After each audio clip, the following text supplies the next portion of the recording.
What if I told you that the most powerful banking family in modern history wasn't hiding a disease, wasn't hiding deformities, and wasn't hiding madness either? What if the so-called darkest genetic secret of the Rothschild family was something far more uncomfortable, something intentional? For over 2 centuries, their name has been whispered with suspicion, not because they vanished, but because they never did. Empires rose and fell. Kings were executed. Currencies collapsed. Yet somehow, the Rothschilds survived it all. And whenever people couldn't explain that survival, they reached for the same rumor. There must be something wrong with their blood. Search their name, and you'll see it everywhere. Claims of inbreeding, genetic disorders, secret illnesses passed down through generations. But here's the truth most people never stop to question. There is no verified medical evidence that a hidden genetic disease defines the Rothschild family. So if it's not illness, why all the secrecy? To understand that, you have to forget conspiracy theories and understand power. Mayor Amschel Rothschild didn't inherit influence. He engineered it.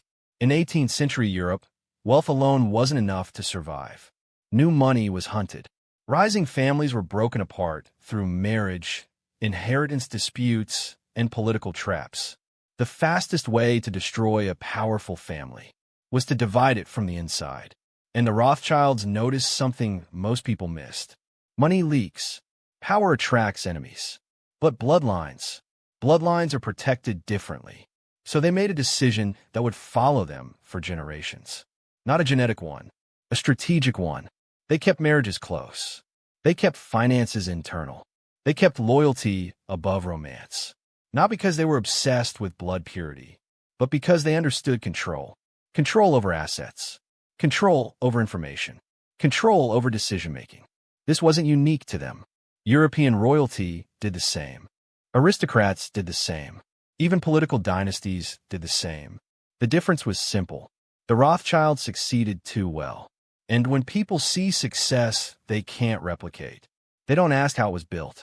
They assume something must be wrong. Because it's easier to believe in a genetic flaw than to accept this reality. Some families plan for centuries, while others plan for weekends. That realization makes people uncomfortable. So the myth spread.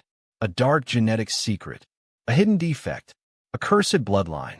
But the real darkness wasn't in their DNA. It was in their discipline.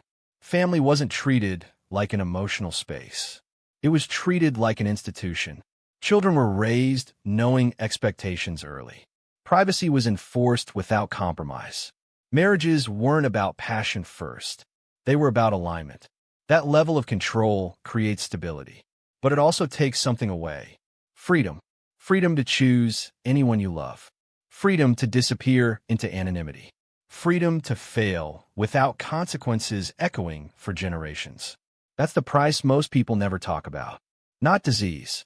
Not deformity, sacrifice. And that's why the myth survives. Because admitting the truth forces a harder question. Not what's wrong with them, but what are they willing to give up that we're not? This isn't history locked in Europe.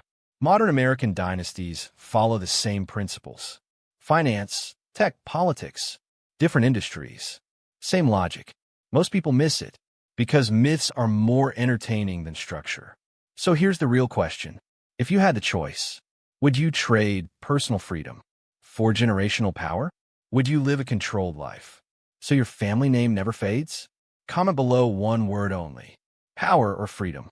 And if you want more stories like this, stories that strip myths away from wealth and influence, subscribe because the real secrets of power are never genetic.